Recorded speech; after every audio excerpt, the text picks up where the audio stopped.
There we go. Hello. What's up, everybody? I am Let's Go Dragon, and alongside of me, I have my co-caster Tallbird here, and we will be covering this final week of GRLCS Season 17 between IDH Helios or ID Helios and PQ. What's up, Tallbird? What do you think about this match, or what do you think about going into this draft phase, please? While I'm extremely disappointed right off the bat, they banned my Blitzcrank. That's so sad. It is what it is. I mean, honestly, you have to respect some of the Blitzcrank things in the series. Just last week we saw someone that was absolutely insane on the Blitzcrank. Now we're going to be moving on to this next match with PQ with Yuham playing as the support. I'm imagining that maybe he has some pretty sick, nasty Blitzcrank hooks as well. So naturally, you're gonna want to stay away from it. Avoid where you can. So. A Lilia and a Shin. That's technically two top lane bans. Oh, and we have two support bans. Apparently, we just both have roles that we just don't want to play against. That is going to be a pretty interesting one. There is like slight target banning with slight target banning. The Volibear being banned away is also technically could be a support pick too. And a bard, there you go. So we can really spin the narrative Shin right a here. support as well. There we go. Oh, Lydia support. She has to sleep. So honestly, this is a 6-player ban. I can't believe it. With an absolutely unprecedented pick of Hecarim. Who could have thought? Because the patch isn't out until 2 more days, where they're nerfing Hecarim. They're going to be running through one more try with the good old Hecarim jungle. He's still very good in any case. And Trundle, oh my god, I've never seen this exact matchup before. No shot, no way. The only thing that could make this better, Tallbird, if someone picks Karma, I'm gonna end it. Exactly. If someone just picks Karma right here, right now. But we're gonna have to see. In any case, enough memes aside, I do want to point out Hecarim and Trundle, both really good junglers these past patch that's been about a month long. I don't exactly remember why they said this patch was only going to be a whole month long until the next one. But in any case, these are the most prominent junglers that came out of it whenever the meta sort of simmered down a little bit. And Ziggs is going to be picked up here for PQ as well. Well, that is an interesting mid choice, I hope, if that's a Ziggs ADC. Great, it's a botlet. Who knows? That's it could not be going to be very good. Who knows? I mean, I guess I think it's really dependent on the person who's playing it or the team that's playing around it. Ziggs, I feel like, has a pretty good mid game where he just takes all your towers before you scale up. That is true. As opposed to James, who just destroys your team whenever she hits. And there's an Irelia. Alright, immediately, guys, I'm no longer a PQ fan. I'm renouncing my fanhood of PQ. I am sorry. Great players, hate to champion. I have to stay consistent with my story, I can't be inconsistent with how I'm playing favorites, I haven't seen it before, but I'd love to see an Anivia Zac team. Just the double kills. Best yet, Anivia and Zac both with the GA. Why? Just for funsies. Or like we bring back like older versions of Aatrox too, where he had that blood well. There you go. That's another one. Who else has a revive? I guess we could revert to anyone with Zillion. Anyone with Zillion, so we have to just include anyone with Renata.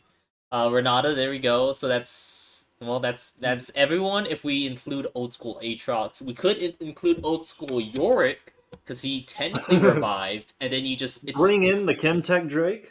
Yeah, we'll bring back Chemtech Drake. We'll all build GAs. Scion. Oh, there you go. Scion, we'll just put Renata passive on them and see what happens. The Renata W, and we'll see what happens from there. But enough messing around. We already got through our second rounds of bans. We have a lot of support bans by Helios. Yeah, the Bragus support, Zillion support, Pike support, the Darius infamously not a support, but we'll let through another a top lane ban. Oh, Jesus Christ, it is a Ziggs bot. Or a Corki bot. which is It's not a unlikely, Corki bot. but it's probably yeah, it's more than likely Corki mid. It's just a safer lane for Corkis to traditionally be in mid lane because he has a W to make a lot of distance in such a short lane. As well as the counter pick for IDH is going to be the Jax lined up here, potentially. It is a pretty, I would say, a pretty decent counter to Irelia. The counter strike does work against Irelia's Q, as well as any auto attacks that she does afterwards. Um, Jax counters everyone, but like singed. That's like it. yeah, if you just don't have to auto attack, you're just If you winning. simply don't play, Yeah, you can't lose. exactly. True. Now, A Rakan support, perhaps. He's perhaps thinking about it it. is. Ah, All right. I had enough time to think about it. Decided to fully commit to it. Um, should make it easy with his knockup to land a couple of Jinx roots. yeah, I think there is some pretty good synergy between Orkan and Jinx as well. Defensive and also offensive ways they could really play it out. Has some disengage tools thanks to was it like it's not grand entrance. So it's something flamboyant, but not necessarily like grand. But in any case, Nautilus. Nautilus is going to be the last support pick, which is I do not hmm? favor PQ's bot lane. That's because there's a Ziggs there. I mean, meta-wise, this is pretty typical. Whenever you see a Ziggs, in a bot lane, you want him with some aggressive support that could also have a little bit of disengage, or just someone that can really punish really well. Nautilus is one of those champions. Leona is another one I've seen. Blitzcrank is probably on a fringe case, I think. He can punish really hard, but I'm not exactly sure how that really works out with a Ziggs in the bot lane. In any case here, Nautilus a great choice, has some disengage options where you're just like punishing whoever's committing a little too hard, and then Ziggs just doing his burst combo, and then you're just pretty much done. You don't go for these longer extended trades. Generally, that's not what Ziggs wants to do. He loves the short trades, and he loves punishing people who walks through his minefield, which Rakan will probably do with his dash. So, it has some ups and downs. The ups is I that, do believe that all is one that. of the better supports for Ziggs. I just don't favor it because it's a Ziggs. Yeah. Everyone has those champions where you just like you can't support their actions, and for me, I gotta say it's the Irelia, but hey, it is what it is sometimes. But we'll see how this goes once ever they go off into wait maybe there we go okay. Yep, we are going officially over in the client draft now. So this is still a best of 3 series, correct? In the chat, and it's going to be quite an interesting game. For this last season, I'm pretty sure I checked over it beforehand, but pretty sure this game doesn't have any playoff implications. PQ is guaranteed to be in for playoffs. IDH unfortunately falls just below it. They lost to Zooted Gaming in their prior No. matches, so that means they will, even if they win this next match, Zooted Gaming already played their match, so that means whatever the results will not affect themselves, but it could still affect PQ's seeding wise and how they will place whenever the quarterfinals pop up, which is going to be not this weekend, but next weekend on the 9th. Very exciting. Very exciting I indeed. do look forward to Ziggs running around and just eating all the towers. That's always funny to look at. Mm-hmm. I'll be honest, I do like the change they did to Ziggs, even though it like pushed him a lot more to the bot lane. You could still play a mid lane, but it like pretty pushed him well off into the bot lane because, fun fact, bot lane tower doesn't have the 5-minute protections that top and mid lane does.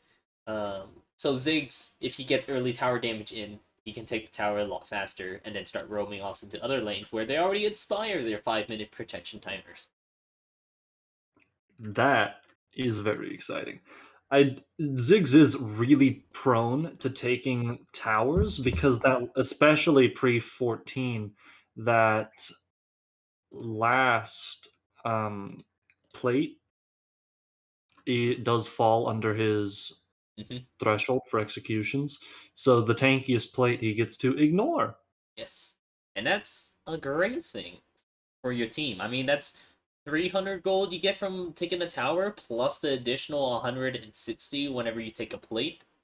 So he uses one ability, he gets a kills and half worth of gold. Not to mention any other prior plates that he had previously. But in any case, it is going to be quite the interesting match whenever we do get into game here. It looks like it is confirmed Ziggs bot lane, Corki mid lane, in case anyone was doubting that. What do you think about? So we talked a lot about bot lane, like due to your a little bit more biasness away from Ziggs. But what do you think about what do you think about some of these other matchups? Let's start off with the In the mid mid lane. lane, Yeah, I favor Corki just because I think Corki is just in general a better hyper carry than Anivia is. Anivia can do some mean damage, but I don't think she can do quite the damage that Corki can, just by virtue of Corki's rend yeah, effect. yeah. The machine gun E to that it Yeah. shreds off magic resist on top of right now Muramana just being a cracked item right now, where he hits his one item power spike, which is a weird thing to say for an ADC, but his one item power spike is generally a lot better than most mages from what we've seen on stream here. So I'm inclined to agree with you that Corki probably has the upper hand in this, and he also scales a little bit better than Anivia does, thanks to his nature of being an ADC. Not Yes. yeah, not to knock out that Anivia can't, um, doesn't do a lot. Still a very strong control mage where you're really just making people not want to walk in certain areas, and also throwing out that Q that can really punish people who do, or just really manipulate where they walk, or just punish them if they don't really well. So I'm not gonna knock out that IDH has a bad draft just yet, especially since they also have a hyper carry on their side as the Jinx. I am a big fan in the top lane. I do believe that should Jax play his cards right, he can outskill Irelia. Yeah, there's benefits on both sides for top lane whenever we're looking at that matchup. We're looking for I really she has a little bit better sustain because her Q heals her, and generally with her build, I'm pretty sure it goes with Conqueror. Conqueror still gets grabs Bloodline and just has a really good amount of sustain in lane, while Jax is a little bit. He'll still grab Conqueror, but he doesn't have any built-in healing into his kit. He has some damage mitigation thanks to his counter strike, but he won't be able to sustain as well as Irelia. But I mean, sustain is great and all, but what about in the long con sort of fights? I feel like Jats just wins that because he also, oh yeah, Jats now he doesn't grab Conqueror, he grabs Lethal Tempo, so he's not even going to be Because he healing in just fights. builds attack speed, even though his passive is also build attack speed. He just builds a lot of attack speed. He will beat the absolute tar out of you. Yeah, just imagine if he had a real weapon. I'll have you know that's not his lore anymore. Dang, that's not his lore anymore. What did they change it to now? They changed it to something involving the stupid cursed mist. That lantern fire is the only thing that can damage some of the specters in it or whatever. So it's a specific like spirit weapon that he uses now. It's not just him kind of being a dickhead because he's like, haha, I'm just nerfing myself. Now it's an actual like So it's strategic reason that he's using it. So it's not just like Yorick who's like, oh, I'm gonna beat up people with a shovel because I have a shovel. It's now, York's yes, like, this I shovel found is this. also partially a sword. Yeah, no, this is yeah. So now there's an actual like lore reason for him to use a lantern other than him just going. I feel like it's not a fair fight if I don't, True, truly, truly. which is so sad. All right, In so the jungle, I favor Hecarim. Hecarim in general, I believe, is just a better team player than Trundle is. In the top lane, naturally late game, I favor Jax. In this particular late game, I foresee Irelia and Corki basically versus Jax and Jinx. yeah, and then in the chat, Blesswist mentioning, he likes it better whenever he was handicapping himself. And honestly, I feel like that fits a lot of ego It for. was funnier. I feel like it fits the ego for Jats players even better. Honestly, am I wrong? I feel like it just fits in like with the general idea of them. But in any case, we will be loading on into the match here. I just need to make a quick couple changes. There we go. And it's over. Yeah, imagine if he had a real weapon, but now unfortunately that is his real weapon. It's his exorcism weapon now. It's spelling demons and such with a spiritual lantern. Mm-hmm. In any case, let's go ahead and introduce the teams here. You want to go ahead and get this blue side for us? Sure. So on Helios, we have Jay Weezy playing Jax, Blade of Ire, ooh, StarCraft reference, playing Hecarim, Prophet of Tears playing Anivia, P. Diddley playing Jinx, and Support Genius playing Rakan. A little bit narcissistic, but I like it. Hey, Basic, you gotta, definitely a Rakan player. you know, Definitely a Rakan player. you sometimes you just gotta have that confidence. Just like how to have PQ over on the red side having a little bit of confidence, all five stacking in the top lane bush right now. Kind of funny, but let's go ahead and introduce them while we're at it. We're going to have PQ Ganks in the top lane playing the Irelia. In the jungle, we got PQ Hade. I don't know if I should have the silent J with that. Hodge. Probably just silent. Let's go with silent, and then you guys can correct me if I'm wrong. But let's go with PQ Haiti, playing the Trundle in the jungle. Ooh, Yuham gets a nice hook over on the Jay Weezy. He's gonna have to use that counter strike, but still takes quite a bit of damage thanks to all these abilities being thrown out here. Abilities such as PQ Anything in the mid lane playing Corki probably threw out his Phosphorus Bomb. PQ Fox and PQ Yuham are going to be finishing up all of this in the bot lane, playing the Ziggs and all this. And look at that, good guy support, just going to be leashing the Raptors to make sure his jungler's not going to be behind. Look at that. Doing pretty well. We've got Hecarim going with Blue Smite and Trundle going Red Smite, which I believe is pretty common for both of them. Mm-hmm. Trundle naturally more of a dueler, Hecarim more of a chaser. Yeah, pretty good points on both sides, because I doesn't Blue Smite also gives you extra movement speed whenever you steal it, or is that yes, it behaves as Malphite. Yeah, so it behaves just like Malphite's cheese wheel, so that means and with Hecarim's, well, is it not a cheese wheel? No, he just throws a rock at you. No, man, it's a pretty circular rock. It could be cheese.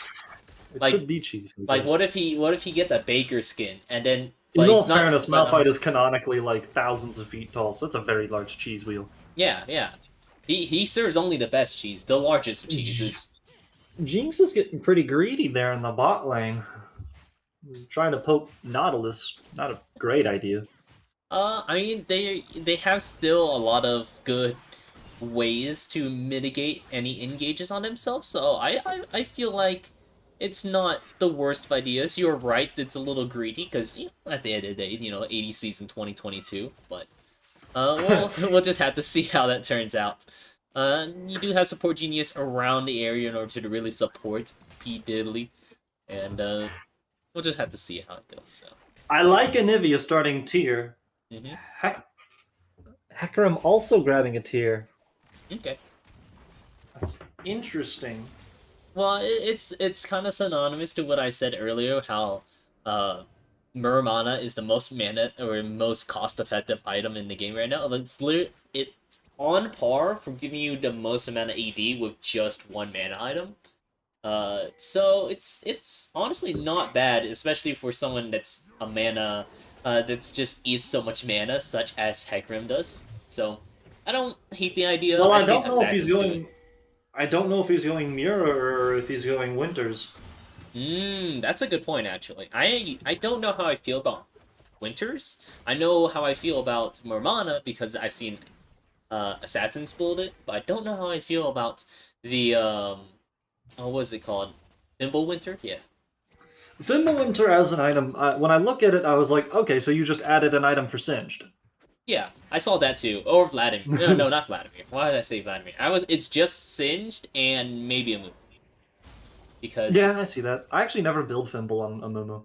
yeah, well, I was thinking top lane actually. Okay. Whenever he was I more don't. prominent in the top lane, but his Q costed so much mana, I was like, yo, wait, I just built this mana item now, and I build a Frozen Trundle Heart. It's easy. stealing Raptors. Sneaky Trundle. Yeah, That's actually a lot of gold that you can get by stealing someone's raptors. yeah. I love Frodo in the chat saying he thinks he goes Turbo into Death Dance into Murmana. Yeah, I'm 100% with that idea. Turbos do gank and then damage Well, or Hackern pretty much defensive always goes and turbo. then damage. Yeah. But then the other two items to go alongside of it, I think is pretty interesting. Profiteer is getting ganked right now. Good pillar placement by Hades, so that means Profiteer is forced to flash out, even with his jungler on the way there. Couldn't get there fast enough, so he is going to be forcing out the flash. While Support Genius is looking to see if he can do a little bit of engage, trying to trade out evenly, at least a little bit, against PQ Fox.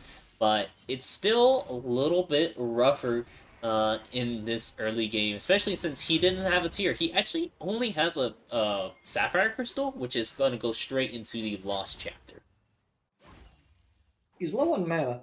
It's unfortunate. Mm-hmm. He can't help. He's getting a little bit out CS'd by Jinx, which is to be expected. Mm-hmm. Ooh, a good roam from Yuham means that it looks like Profiteers is going to be popped into Ignivia. Ignivia is taking quite a bit of damage. Can they get the final kill? There it is. Giving it over to anything, and now Yuham is a little bit on the onslaught for Blade of Allure, but it's going to be okay. Too many minions to really force the commit.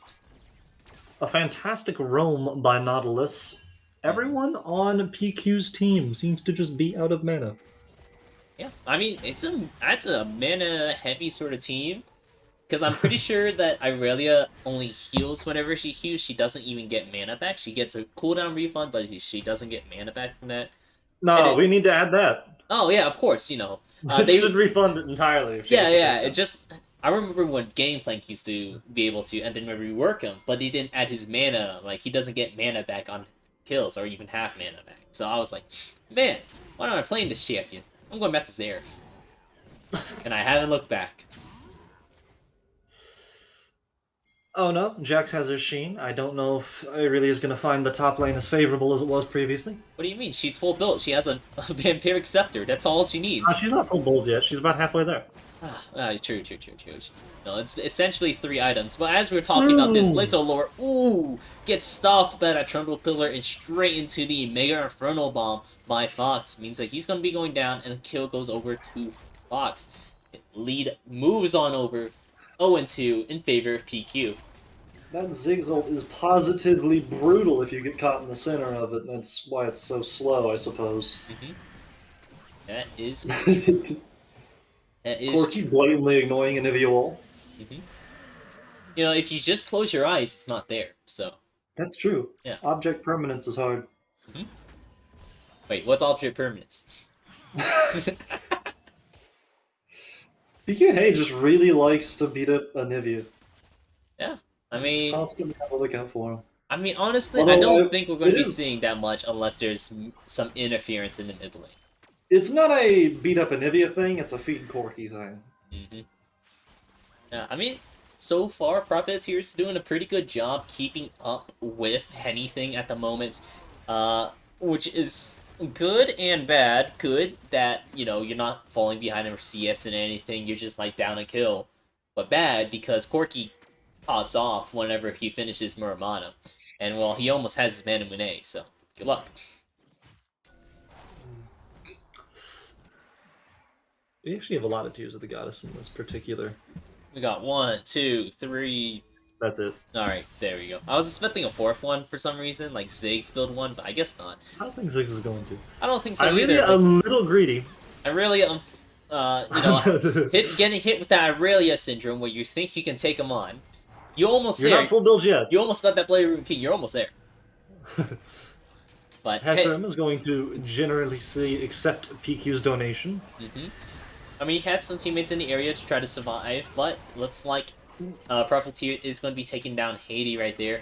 So a good retaliation in order to try to take a couple of kills back and evening up the gold lead here.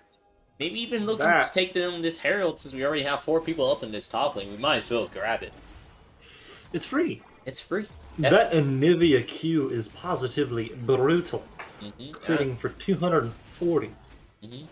Q does a good amount of damage. Especially when you pair it up with the E. I forgot all of Nivea's abilities, I'll be honest. All I remember is that if she's in egg form, her name is rechanged to Egg Nivea. So if you ping her whenever she's in egg form, it will say that she's Egg Nivea. Fun fact. That's horrible. It's great. You gotta love Riot devs for that. You gotta love them for something, and it's not for the game, so. I love that they just loved Yasuo so much they added Yasuo too. Yeah, literally with 2 swords. But in any case, we're going to be slowing down here a little bit. I wasn't expecting a lot of action until we get to around the mid game, but unfortunately, it looks like you've been bamboozled. Oh, gangs. Okay, close, but doesn't matter. You got the kill anyways. It's fine. You know, if you hit that ulti, it could have been a kill there on Jay Weezy. But in any case, gangs, it's fine. Your Vanguard's edge will be looked the other way with you hand finishing up that kill for you in order to make sure that you don't fall in a sudden hole. We are arriving to full build Irelia. No. A menace to society. Corki just gonna kill Anivia from far away. Might as well. It's free. Yeah. But... Okay, that's probably not a great idea, Hecarim. He tried. I mean, if you could get around... If you could have gotten around the Ziggs before he dropped the satchel... Hey, Ignivia, let's go!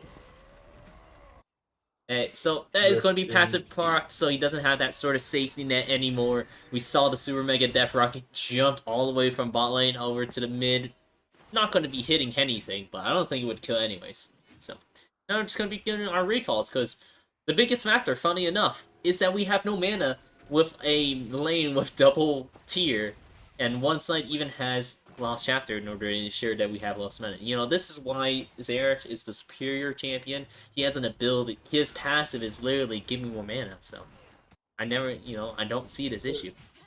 This is why Set is the best player, because he just doesn't have mana. True, you got me there too, but now Jay Weezy, unfortunately, you got pushed up. You had a ward down, but you couldn't react fast enough. Gonna be chased down a little bit, but you have a teammate around the other side, and gonna be scaring off them away. So that means it looks like Jay Weezy, you go by relatively unpunished. Well, actually very unpunished. I don't think you use anything other than your ulti. So that was pretty good. That's pretty good. Good escape. 10 out of 10. Would escape again. Wow. Probably is gonna.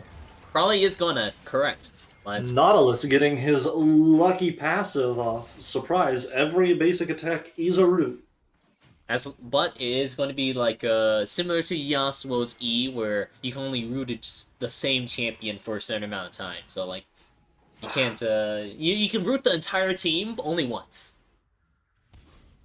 In 5 auto attacks. What a Hextech flash, I gotta say.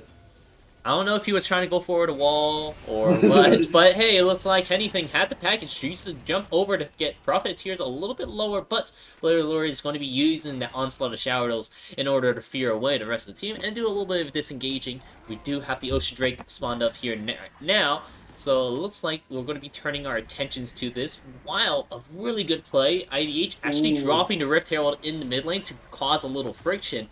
Force them off that dragon so they can't do it immediately, but they're still looking for a play. Nautilus drops the ulti and gets Blade of War pretty low here. Sportgenius gets a nice 3-man ulti plus knockup. Unfortunately, we don't have Prophet of Tears in the area to get a follow-up knockup or follow-up stun into just big AoE damage, but it's okay. Good disengage, got him off the dragon for a second. They're just gonna take it anyway. They're gonna take it anyways because of the follow-up. But I like the idea of dropping the Herald mid lane in order to create that friction. They did. That was a good play. Yeah, but PQ just did a good job at responding to that. Well, PQ Gates now is going to be looking to try again for his 1v1s. Vanguard's edge, that's 0-2, going up just a little short on that one. What an ult. Hey, look, he's calibrating his ulti, he's testing it. It's like whenever I play Blitzcrank, I have to throw 20 hooks, obviously missing, before I start hitting them. Yeah, you know, I gotta get used to it, you know. Blitzcrank throws from his right hand, but, you know, sometimes I play as... Yeah, Is it that? I thought Ezreal's left-handed. No, Because no, I said you're left-handed. No, I'm So I'm throwing right-handed. from his But right. no, I play Ezreal, so I'm throwing all my abilities from the left hand, you know? Stupid conversation. Look, man. Why can't Blitzcrank just be ambidextrous, though, you know? Oh my god. He just throws both hands at you. Throwing hands? Yeah, he's just literally throwing hands, not hand, but hands at you. But for the moment, we're just gonna be chilling out. Like, once again, Ziggs does not have any assistance. He's nah, just there, he doesn't. doing his best. He doesn't need assistance. He has great wave clear, and all he needs to do is stay under tower and cry if they go for a 4-man dive bot, because you can't do anything Ziggs' about that. passive is really mean. It's nice. I mean, it's like a Sheen, but you don't have to activate Literally ability. just is a Sheen. Well, I mean, it's like a reverse Sheen, you know? You activate it, and then abilities lower the cooldown. But now, when I said a 4-man gank, I didn't mean in the top lane here, but it looks like it's working out for both sides here. We're seeing JV's going to be going down to anything, I believe, but in the reverse of it, it looks like Profiteer's able to get 2 kills, one onto Yuham now, too. Profiteer's getting a little bit lower, but has the passive ready and available for whatever something a little sketch might be going on here. This Jax, unfortunately, just keeps not quite managing to do Jax things. He keeps getting outdone by Aurelia doing Aurelia things. Apparently she does her things better. Well, yeah, she's full build. Look, she has Spider-Man King. That's true. Yeah. Like, how can I compete? She's already full built. I'm only on a Triforce right now. Trundle, with his legendary Divine Sunderer, now enabling him to heal basically to full off of 1 Q. Yeah. Q already giving a good healing, and then Divine Sunderer also providing a bonus heal on top of that. I believe it's for melee champions, I think. No, actually, isn't it just 9 across the board now, or is it... No, it's still... I think melee is still 12. Melee... Is it 12? I thought it was like 11. Well, Something I can like check that. it right now. It's 12, you're right. Oh my goodness. But yeah, so Big ol' you heal.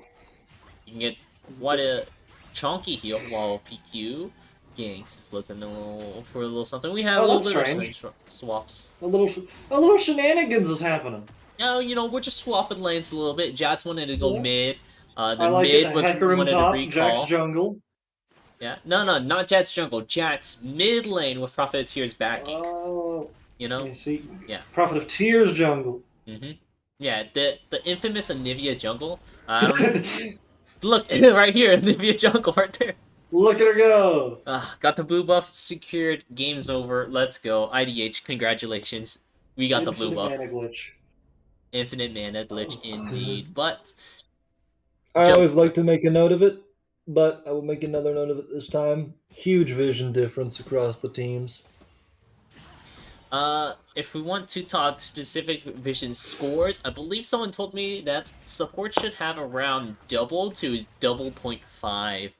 The timer. Double is the standard. Yeah, double's the standard for supports for Vision game. So you see Support Genius doing a great job, but for the most part, he's actually been staying around Pete Diddley.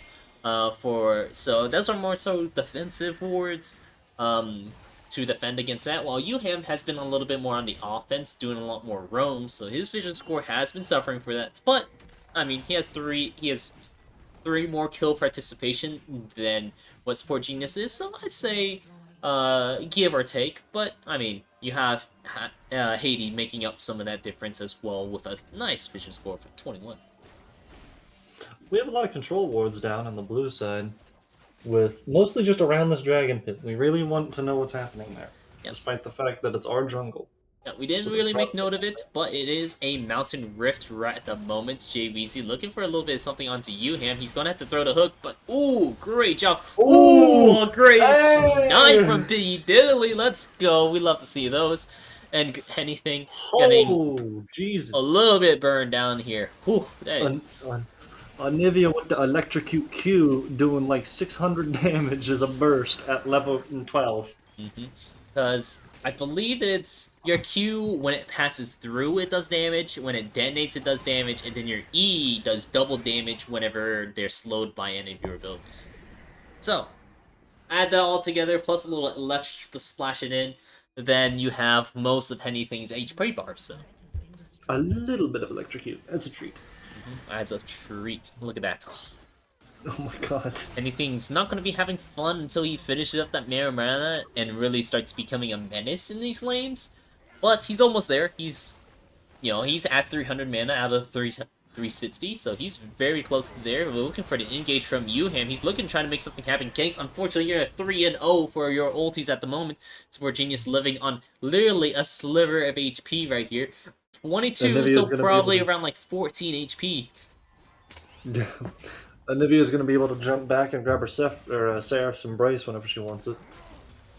And an Archangel Staff into Seraph's Embrace. Actually, it's going to be straight up Seraph's Embrace since it is full mana here. That's for Hecarim. Corky kind of dropping the ball on the stacks. What's going on, buddy? Yeah, come on, just hit your abilities. That's that, In all fairness, he didn't start it. Yeah, it is fair, but Jay Weezy looking for an engage over on the Haiti at the moment. Yuham's trying to do his best to peel away, but we are diving straight onto Yuham. Now he pops the shields, maybe a little too early in the second snipe this game from P. Diddley. Good on to the Nautilus specifically. On the Nautilus specifically right here. Now Haiti, unfortunately, you are running towards the wrong base, and Jay Weezy gets the stun on top of you. Trying to do quite a bit of damage over to Sport Genius, but this 3-on-1 fight doesn't seem exactly the fairest. And you are going to be going down here with the gold lead still relatively the same, actually, honestly. In a shocking turn of events, over a quarter of Helios' kills are from Super Mega Death Rocket specifically.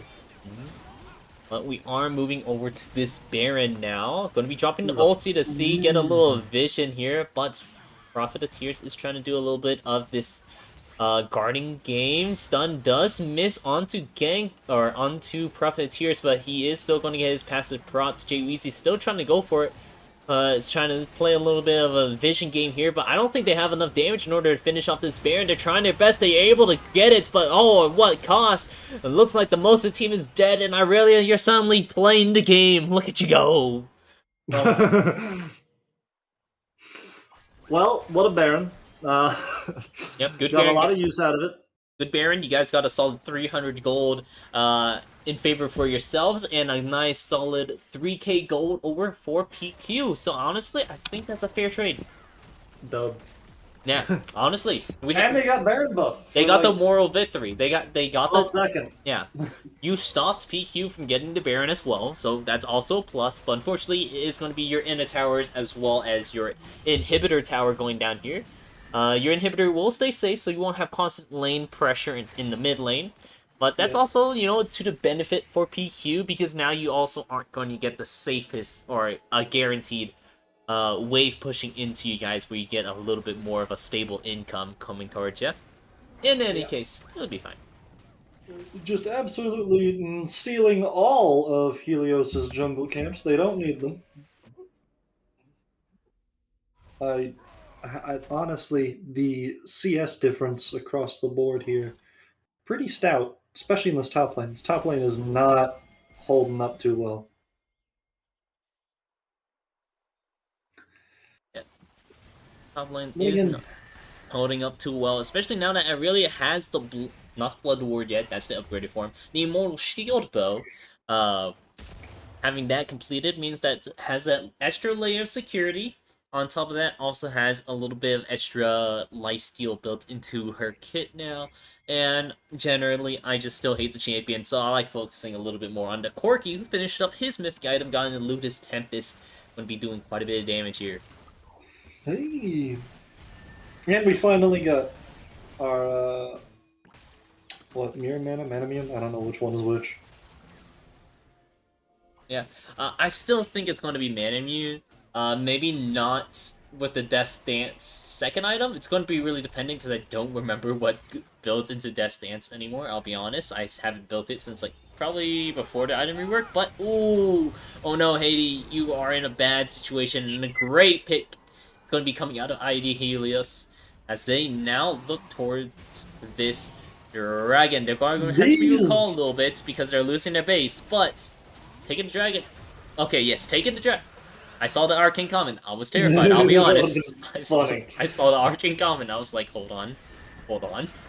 But now, as continuing on with the action, we have Jay disappearing from the game, but Yuham taking up his second kill. Congratulations. And now we're going to be moving a little bit more on the top lane, but we had to retreat. Blade of Allure is looking to maybe make something happen. He has triple take, he has his Ghost, he has his E, but he doesn't have the support from his team, so he looks like he is going to be just backing off here, letting him off free. Ziggs has decided that your free trial of towers has ended.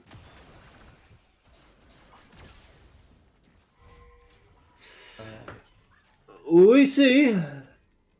Yes, he did in fact go Manamune instead. Yep, so it's not going to be Death Stance. Second item is going to be Mana Immune, which I still say is a lot of mana.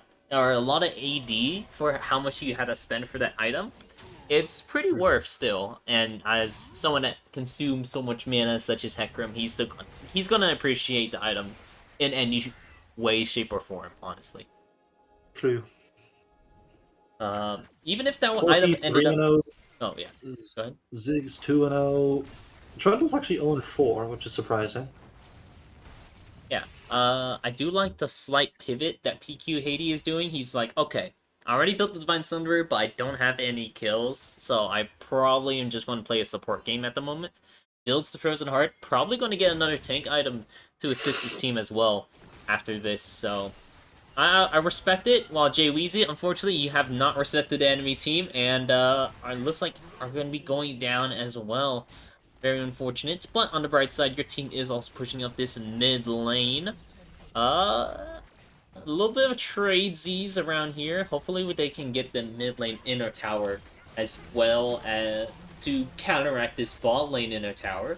A lot of inner towers are going to be missing so far in this game.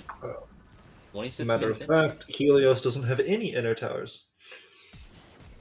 Ooh. Waiting on me. Flash into the stun. Will get one. We tried to do a little turnaround there, but he did, like, unfortunately just gets caught out and killed. In that event, anything goes for the flank, grabs up support's genius. Now Blades of Allure a little bit on the run, but I don't think that's going to be the target of their focus. They're going to be looking for Profiteers. Yuham throws out the flash, throws the hook, and, well, it doesn't matter. It was a zoning hook. Profiteers, you're not going to be coming anywhere close to my team. And the Corki is finally full build with his Tiamat. Yeah.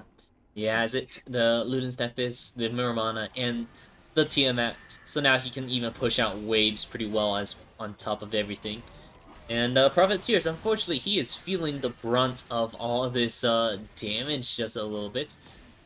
It's going to be curious to see how this ID Helios try to make their way back into the game. It's still got about a 6k gold lead. We're even on Dragons, but still 6k gold deficit that we really need to try to make ground for. But anything's possible. That's just a couple shutdowns in a way. Jay Weezy is... He needs more vision than he's got around him before he gets caught out again. Yeah, vision is going to be an important part of the game. We do see that Yuham has caught up a little bit in his vision score, and the rest of the team overall has been doing really well on vision.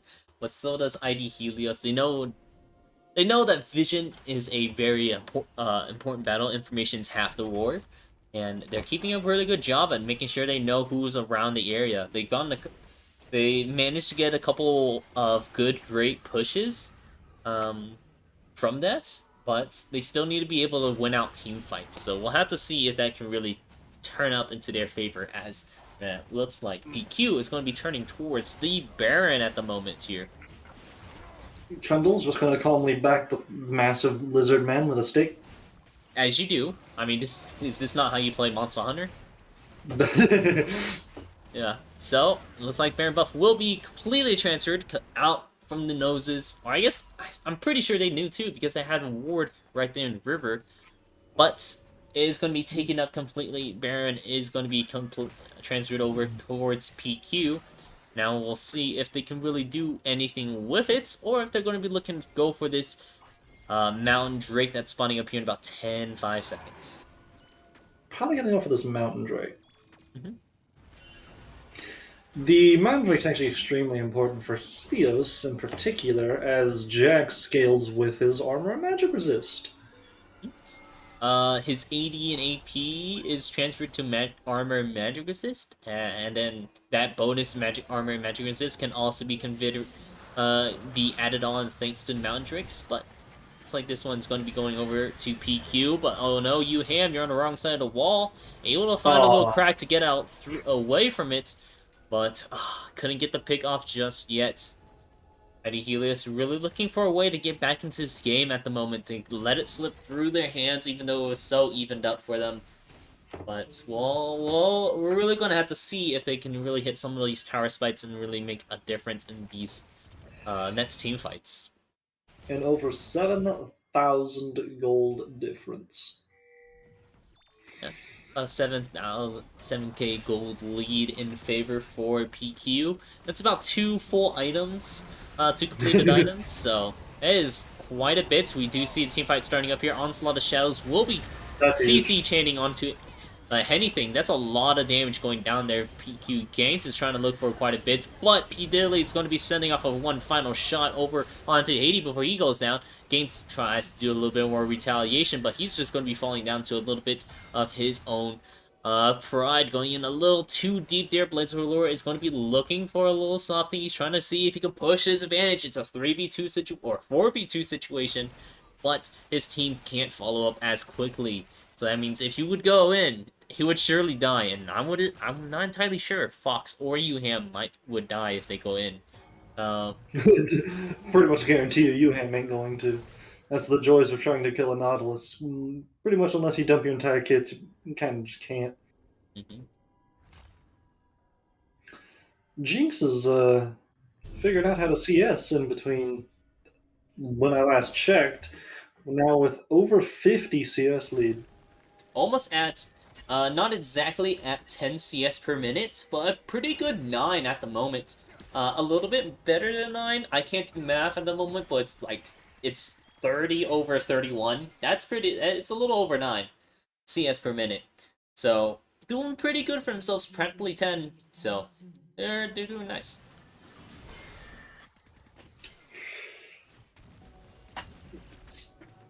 Let's see. We have this Rakan who has his mythic and the Mercury treads. Yep. We do have only a couple CCs from PQ, but still respectable ones. It's a Nautilus alongside of Aurelia, who has a pretty good one, and not to mention, no, that's pretty much it. There's no like micro. There's like I guess a micro knockup from Ziggs, but that doesn't come with a stun at the end of it, or like a micro stun, as some I think knockups he's do. more just looking for the AP or magic resist. That is also true. There is quite a bit of magic damage on their team. Still need to respect the Aurelia for AD damage, but Trundle at this moment is not really an AD threat. He is going to be more so of a nuisance, being that tankier middle ground and just running at your ADC. Corky and Ziggs, of course, massive damage from both of them. Especially since Ziggs is going for his Void Staff now. Respectable. I like that. I like going for the Void Staff. Personally, I actually think... Oh, sorry, excuse me. But I think second item, going for the Rabadons, is something a little unusual. It is rather interesting. He would have been better suited going for something else, maybe. I'm not sure. Ziggs might have enough range that Rabadons is just for funsies. Although Hypershot Focus probably would have been good. Yeah, Horizon's Focus is a good one. Cosmic Drive is not one we see very typical, so I wouldn't recommend that one. But Shadow Flame has been like a favorite for second item builds for a lot of my mages, and it even gives you a little bit extra health. But technically, this is more AP, and it's going to give you your next items a lot more value. You're just not getting the value immediately as you would if you build Rabadon's third item. In any case, building that Void Staff along and already having your Rabadons is going to feel good. He's still going to be doing quite a bit of damage. He's just building for his ult right now. Yeah. I mean, hey, it's working. That thing's hurt. The Mega Inferno Bomb hurts. We almost have a 100 CS difference in the bot lane. To be fair, you can attribute some of that CS difference coming because of all these waves pushing into IDH's base. But, I mean, in any case here, it is still going to be quite a discrepancy to note, especially because he's already on his 4th item, while it looks like Ganks is going to be trying to find his way on the Profiteers. Gonna have to use that zone, yes, but it looks like another team fight's happening over at the Dragon Pit here. Mega Inferno Bomb already burned off here. Not getting as much damage as you would like it to be. PQ anything is just gonna casually half health the ADC. Support Genius is trying to go in, try to get a good kill. Onslaught of Shadows will be CCing anything and taking down the kill there as well. Ganks gets the TP off. Looks like Profiteers was able to survive that as well, but he had to go ahead and recall, unable to get a TP off, and that means they will be losing this dragon and potentially the Dragon Soul now, because it looks like P. Diddy doesn't have his ulti in order to try to do any cool sniperinos at the moment. I've actually noticed that is not P. Diddley. That is just P. Diddy. You're right. Alright, well, P. Diddy, you are still doing a pretty good job here. 4 items. Hit that IE power spike as well. Got a solid 80% crit chance. Doing very well for yourselves, especially when we were looking at CS differences. The GA! Oh, the GA! We're gonna stick around with the 80% crit chance there as well, so I think it's right now a matter of fact if your team can really keep calling him P. Diddley. Well, you know, if you say it, I'll surely do it. What's he gonna do? Correct me? P. Diddley is apparently funnier. Yeah. And then Chill saying Anivia holding TP for next game. True, he wasn't at the Baron fight or the Dragon Pit fight, but I think that was because he was recalling. Not exactly sure, but it looks like Support Genius is looking for the engage. Oh, and Onslaught Shells is also going to be popped here. Ooh, huge damage from that Mega Inferno Bomb on P. Lily, so that means he's going to have to move back a little bit. I think this team fight's just a little bit too quick for Pete Diddley in order to try to follow up on. There's so much he needs to dodge around, and because of that, it just makes it so much harder for him to really do anything in a lot of these fights. He gets quite a bit of damage up, but it's just not enough that he really needs to. Maybe P. Diddley isn't even playing League of Legends, he's playing on bullet hell right now. Exactly, with how much skill shots he has to dodge away from it. I think the biggest thing to note is we've actually seen a wave of Jinx's build Rapid Fire Cannon instead of the typical Runaan's Hurricane. Runaan's Hurricane still amazing, fantastic item, but you kind of saw the issue in that team fight where P. Diddley just couldn't exactly get his way into, get a good way into the fight. Profiteers, respect Flash, I like it.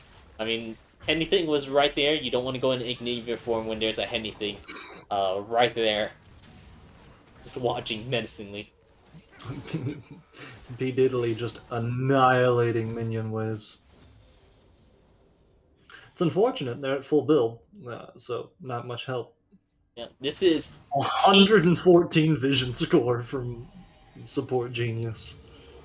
That's what I was saying. You know, the average is double, but I think the goal you want to look for is like double 0.5, really, for the time score. And I mean, I think he's even beating that. So he's doing a pretty good job. He got good vision, and we know where they at, but we just can't capitalize on it much. Maybe that's because we know where they're at, so we can watch as we lose. Maybe the issue is, you know, we saw a lot of these team fights. They go really quick.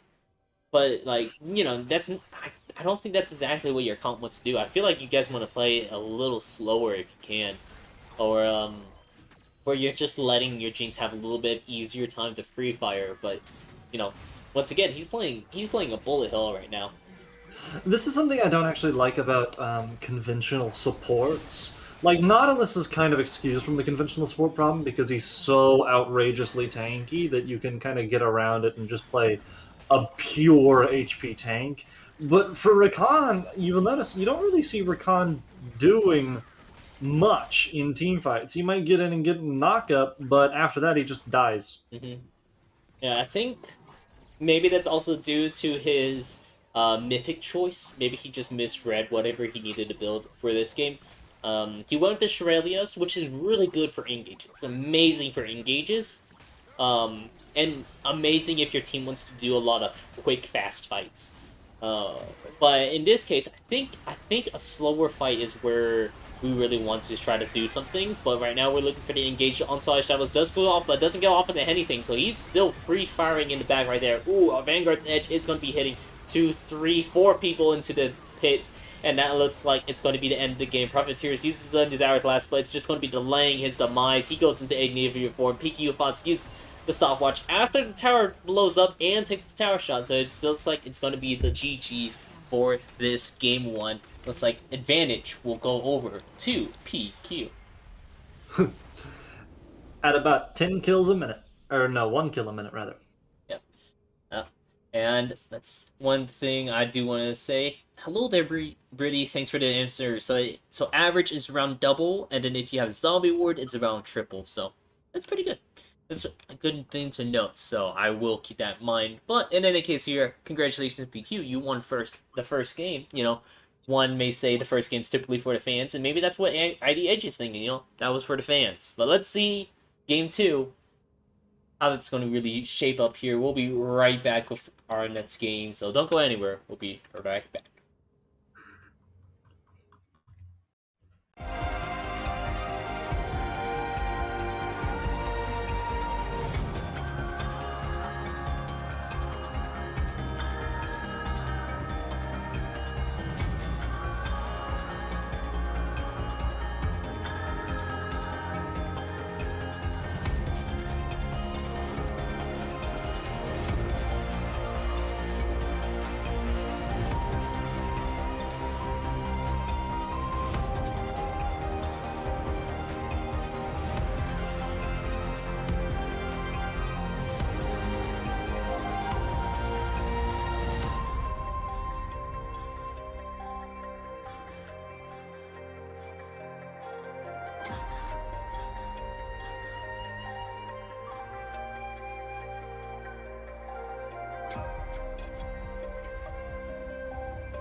And hello, we are back with our next game here between ID Helios and PQ. We just saw PQ take a tremendous victory against ID Helios, doing a pretty good job at Ooh, We've decided to ban Ziggs. we decided Benzix. Alright, but I mean, to be fair, Zix was outputting pretty good damage. That I mean, along Inferno Bomb was hurting. The Inferno Bomb indeed was hurting. So gonna be banning that away. Still gonna be banning away the Lilia. I couldn't think of the name, but banning away the Lilia still pretty good champion overall, especially if someone's comfortable in it. You don't want to be caught up in like a Rombo combo like that. But Blitzcrank's also gonna be banned away, so PQ once again sad. But we'll just have to see how it will go further on. Yumi's also going to be banned away, so there goes another support band. Shen once again going to be banned, so it looks like he's still keeping a pretty similar roster for what they want to ban away. If this is going to be very true, then they would be banning away Bard, I believe. Yes, that would be the next one they ban if they're doing the exact same. Helios. I believe this is actually PQ that chose to be on red side, so that means they're allowing ID Helios to get this first pick Hecarim once again. But I mean, if they pick Hecarim, we're just gonna pick Trundle or something like that. So gonna let it happen. Trundle honestly wasn't actually performing that well, so I won't be surprised if they wanted to go for a different jungler. And Trundle might not have been performing that well individually, but Trundle's walls were really solid, especially in the early game. True. It was They didn't ban Volley. didn't ban a volley, so here comes the bear. The Volar Bear, which, actually, Volley is an absolutely brutal level 6 roamer. Surprise, your tower's gone. something I actually, speaking of bears, we're supposed to get an Udyr rework this year. I thought they said it was going to be early this year, but I guess it's going to be like more early trimester this year. Maybe mid. Well, they still have to work on the Skarner rework. No, Skarner reworks for next year. Udyr was voted on last. Yeah, you vote for next year's rework. Ah, I see. Yeah.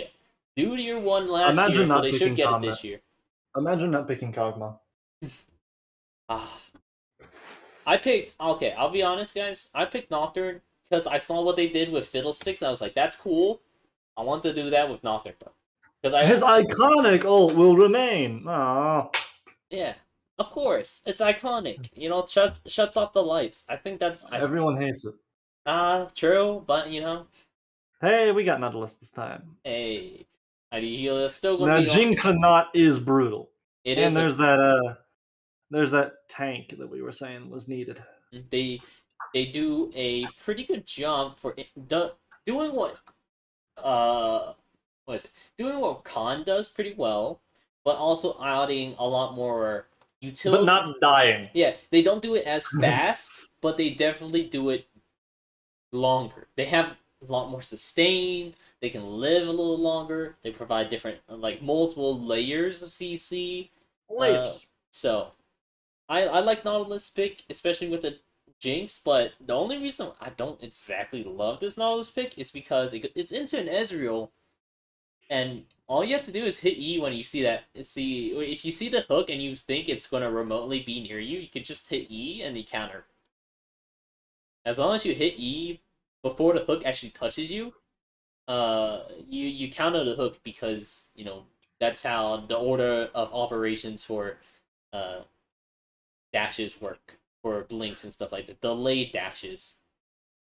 You could also counter the hook by simply not being in between, or not being the only target that Nautilus can pick. Just step behind a ranged minion. Mm-hmm. You are Ezreal. You do not have to be close enough to do that. A Leona pick, making that really annoying. That's going to be some fantastic stuns, as Leona is one of the best supports. Engaged supports are a pretty tried and true for the moments at I would say they are pretty good as a whole, but We will have to see if how well that will really go. I don't imagine they're going to be building like an even shroud because you never build even It's shroud. just not good.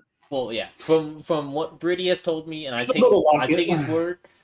Brady, 12. What is it like? It's not 12% anymore. It's like 8%. 9. Yeah, it's like 9 or 8%. It's probably 9. Percent damage boost instead, which is you'd like damage boost, but Basically it's not. useless. It's not as much as you would like it to be. The meta changes to a more battle of nutrition, where fights are a lot longer, I could definitely see even shot being more of a thing, but the defensive ones are Oh just kind of a bit wow. more flexible. We kind of just talked a little bit about supports here, but we did lock in the Malphite Oriana, and then rounding it off, we have a nice Silas.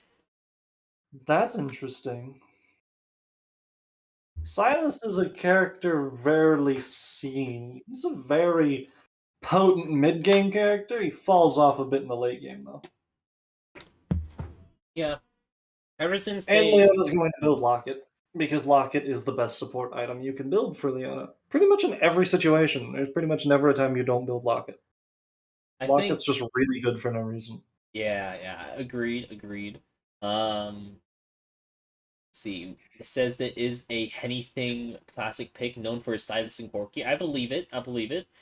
Corky really strong champion at the moment, so and he performed very If well he's last known for time. his Silas, then Oriana's not gonna have a fun Yeah, time for the first while. I think Because Silas is absolutely oppressive if you're good with him. I think Silas is also pretty nice in this matchup. I feel like not against Oriana specifically, but against the team comp where you have Malphite ulti, the unstoppable force. You got Oriana ulti, which is still pretty good. When you hit your E, you just hit your ulti as well, and now suddenly you're bringing everyone on top of you for another wombo combo, like such as Solar Flare, maybe the Vanguard's Edge, or just a singular True Shot Barrage to run through the entire team at the same time. Still I pretty like good the on Slot two. Shadows. Hmm? I like the two fans we have in our chat. IDH always loses game one. They are known for 2-1s, and then Silas. He's known for his Silas. Legit picks them every series. Oh no, Smurfs it. Not gonna lie. All right, so looks like it's gonna be a pretty interesting game at the very least here. Uh, I mean, hey, Well, I'm down for good Silas gameplay. if you know for a fact they're always known for their 2v1s, why didn't you? You should have voted. You should have predicted. All right. Here you go. You still can. You can go predict right now. Yeah, I don't have that many points. I have like 300 points, but I'm gonna bet everything over onto IDH right now. There you go. Ooh, the underdog. He's gonna win a. You're gonna win big if I you look. do I that either win big or I just make back my points because I only in have. one stream. Yeah. Yeah. It's either one or the other. We'll find out here. But we're taking a little bit of a pause at the moment. Looks like they are now going to be getting into the client draft. So let's break down some of these lanes. Last time we started with bot lane. Alrighty. Let's start with top lane this time. We're starting with the top line. Okay, so we have the world's most annoying individual on the planet, Malphite, throwing infinite cheese wheels and also stealing move speed for no reason at all. I don't know what brought them. Versus Yeah, Irelia, who is just gonna punch him in the face. I mean, Um, Malphite probably going to stalemate that lane. I doubt he engages the Irelia. If he does, it's bad. Shouldn't do that. I think I think one So thing they could Malphite's do. just gonna stand back and throw Qs at Irelia. I think one thing that could be done is that it's not Irelia favored in this matchup. I think Malphite just has a pretty decent amount to say in this because he can build so much armor immediately and just shut down the AP Irelia. Malphite. It could also be AP Malphite, but I was AP thinking Malphite. actually that maybe we do a little bit of a lane swap and move Nautilus. well I was okay, well that was an interesting one. I was going to say Silas and Irelia switch lanes. Nautilus top. Malphite support. Well, I mean, might as well go for the whole 9 yards. Oriana technically was used to be a support, because she had the largest level 1 scaling for her E. or for her shield. She had the highest base values on that. So Stupid. let's revert back a little bit. So we're gonna have our Orianna in the support role, but we're not gonna Oh, go with a Jesus. Jane's ADC. Jane's obviously gonna go mid lane with the lethality. We're actually gonna have Nautilus a PC with the burst combo. I Mal. disagree. See, actually, what it is it's Nautilus jungle, Hecarim ADC. Okay. All right. I see. The gains are simply immaculate if you have the Nautilus in the Malphite's jungle. actually Yeah. still top. Malphite just stays top. But but the laners is actually going to be switched. Silas On goes the top. enemy team, we actually have Irelia top with a Leona support, Hmm. leaving the ADC by themselves. But don't worry, the ADC is actually the jungler. The Ezreal. ADC is which is Volibear. Yeah. So Volibear is going to be going into Silas jungle, Ezreal mid. Actually, Ezreal jungle was a thing for like 2 patches, and it was That's actually horrible. pretty good. He kited I'll have you know. he kited Do you camps, know? and it Do wasn't you know that who my bad. best jungle is? Who? My best jungle is Karthus. I mean, it's just power farm and hit R, right? No, not even hit R. It's just I'm gonna hit Q 785 times in one fight. Well, I yeah. am not an original person. Yeah. my Yeah, true. my jungle win rate with Karthus is 70%. Yeah. Also, hello there, Maylins. Nice to see you. Hope you're doing well. Don't you normally have like the graveyard shift? But in any case, appreciate you being in here.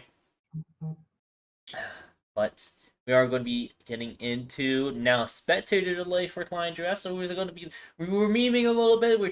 But let's continue on from we talked about top lane where it's Okay, we Irelia got versus serious Malphite. now. Let's go back. Let's move down the lanes. Let's go to jungle now. Okay, jungle we have Volibear v Hecarim. Hecarim going to once again huge team fight presence. Volibear huge level 6 presence in particular. Actually, the ult's ability to shut down a tower is massive and extremely unique. Letting tower dives not even really be tower dives, is it's a non-factor. Mm-hmm. And not to mention So that the ulti itself does quite a bit of damage if you land on top of them. So pretty does. pretty good ganks.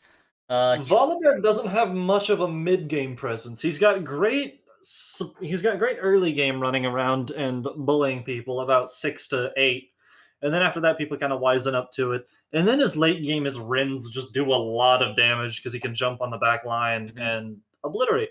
Yeah, his W's late game is hurts pretty hard. That's like we're gonna have to peak the Skinergy this game, so I'll be ready to look at that whenever we get over into game. But for now, we're still going to be talking about some of these lanes, and for the most part, I do agree that I feel like Hecarim's going to be running a lot of the mid game here, and then Volibear will probably be early to late. And then with a gap in the middle, and we're just going to be surviving through the middle. But I it's think the okay. gap in the middle is going to be filled in by Silas's power spike. Silas and Ezreal probably fills in that mid game actually pretty well. Which, Silas since we're is talking about probably Silas, how one of about the we? best mid-game players. Yeah. How? Speaking of Silas, let's go ahead and talk about this mid lane. What do you think? Honestly, I do favor Oriana if she can manage to keep her range on Silas. Mhm.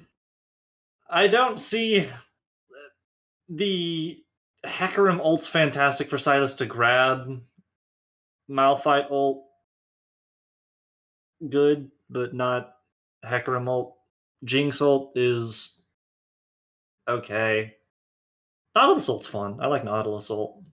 I don't know. I like Malphite ulti. It's 100% AP ratio, Yeah, so it's it does pretty good. damage. Yeah, and Silas has been transformed a little bit more into an AP assassin instead of AP bruiser that he originally be.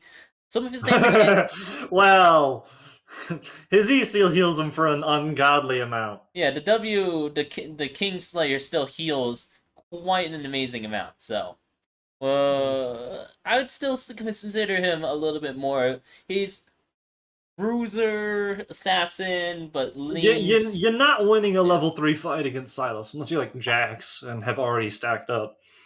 true with lethal tempo.